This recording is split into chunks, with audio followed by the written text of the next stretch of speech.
దేశం స్వతంత్రమైంది కదా, ఇక మనకు ఏ సమస్య?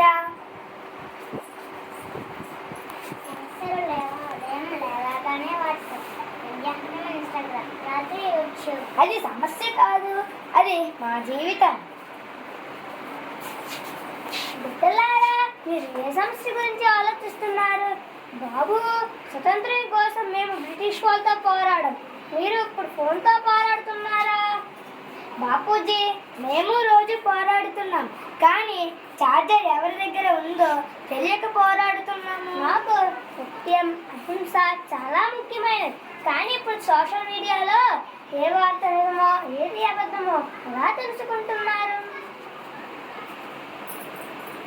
నాకు తెలుసు బాపూజీ, నేను ఒక వార్త చేస్తా, 5 నిమిషాల్లో 1000 మందికి పంపిస్తాను. అయ్యో, మేము ఒక సత్యాన్ని దేశమంతా వ్యాప్తి చేయడానికి సంవత్సరాలు పట్టింది, మీరు ఒక అబద్ధాన్ని 5 నిమిషాల్లో వ్యాప్తి చేస్తున్నారు.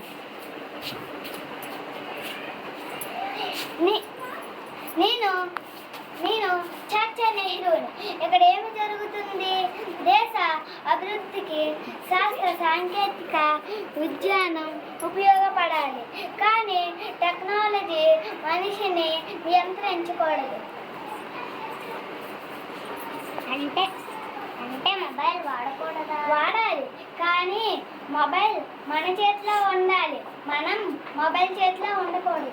ఇంక్విలాబ్ జిందాబాద్, ఇంక్విలాబ్ జిందాబాద్. ఈ దేశ భవిష్యత్తు ఎవరి చేతుల్లో ఉంది? యువత ఏం చేస్తోంది?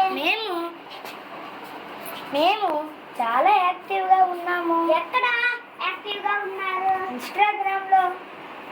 దేశం కోసం పోరాడాల్సిన యువత ఫాలోవర్స్ కోసం పోరాడుతుందా? అయితే మేమేం చేయాలి? యువతలో ఆలోచన, ధైర్యం, బాధ్యత ఉండాలి. దేశ సమస్యలను ప్రశ్నించండి, పరిష్కారాల కోసం పనిచేయండి. అయితే మేమేం చేయాలి? చదువుకోండి, స్కిల్స్ డెవలప్ చేసుకోండి, సమాజానికి ఉపయోగపడే పనులు చేయండి. మేము దేశాన్ని ఏకం చేయడానికి చేశాము. ఇప్పుడు మీ సమస్య ఏమిటి? కులం, మతం, ప్రాంతం, భాష. మేము దేశాన్ని ఏకం చేశాం. మీరు మళ్ళీ చిన్న చిన్న గోడలు కడుతున్నారా? గుర్తించుకోండి, మన భాషలు వేరు కావచ్చు, మన ఆచారాలు వేరు కావచ్చు, మన దేశం ఒక్కటే భారతదేశం. ఓహో, అయితే వీళ్ళు ధైర్యంతో యుద్ధం చేసి సంస్థానాలను ఏకం చేశారన్నమాట. ధైర్యం అంటే ఏమిటి? ధైర్యం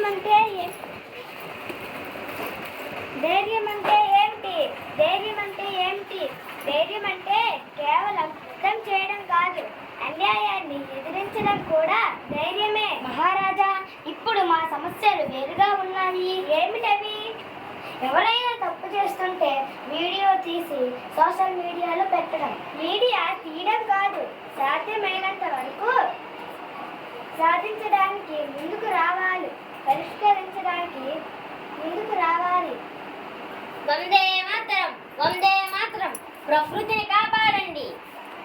నేను అడవుల్లో జీవించిన ప్రజల హక్కు కోసం పోరాడాను. అయితే ఇప్పుడు అడవులు ఎలా ఉన్నాయి? అడవులు తగ్గుతున్నాయి, ప్లాస్టిక్ పెరుగుతుంది, కాలుష్యం పెరుగుతుంది. ప్రకృతిని నాశనం చేసి అభివృద్ధి సాధిస్తే ఆ అభివృద్ధి ఎవరి కోసం? అయితే మేమేం చేయాలి? ఒక్కొక్కరు ఒక మొక్క నాటండి, ప్లాస్టిక్ వినియోగాన్ని తగ్గించండి, నీటిని వృధా చేయకండి. అమ్మా, మీరు ఝాన్సీ లక్ష్మీబాయే కదా? అవును, నా ఝాన్సీని కాపాడుకోవడానికి నేను చివరి శ్వాస వరకు పోరాడాను. నా కాలంలో యుద్ధాలు లేవు కదా, మరి మేము దేనితో పోరాడాలి? ఈ రోజుల్లో శత్రువులు మీకు వేరే ఉన్నారు. అజ్ఞానం, మత్తు పదార్థాలు, సైబర్ మోసాలు, మహిళలపై వివక్ష వీటితో పోరాడాలి. అంటే కత్తి పట్టుకోవాలా? లేదు, మీ చేతిలో కత్తికి బదులు పుస్తకం ఉండాలి. మీ ఆయుధం జ్ఞానం కావాలి. మీ బలం ఐకమత్యం కావాలి. అయితే మేము దేశం కోసం ఏం చేయాలి? దేశాన్ని ప్రేమించండి, దేశం కోసం పని చేయండి, ప్రకృతిని కాపాడండి, మహిళలను గౌరవించండి. తిలక్ గారు, మేము దేశం కోసం ఏం చేయాలి?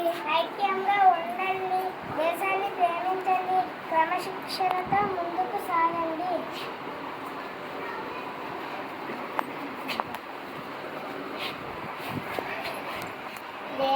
దేశం కోసం నేనేం చేయాలి స్వామీజీ?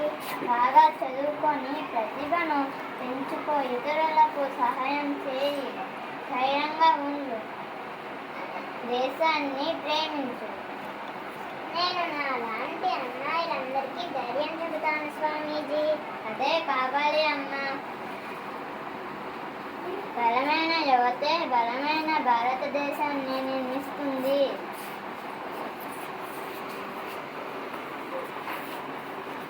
ఈ రోజు మనం ఎవరితో పోరాడాలి? అసత్యంతో పోరాడాలి, అజ్ఞానంతో పోరాడాలి, అన్యాయంతో పోరాడాలి, విభజనతో పోరాడాలి, భయంతో పోరాడాలి, ప్రకృతి విధ్వంసంతో పోరాడాలి. దేశం ముందు మనం తరువాత. Vande Mataram! Vande Mataram! Vande Mataram! Happy independence day.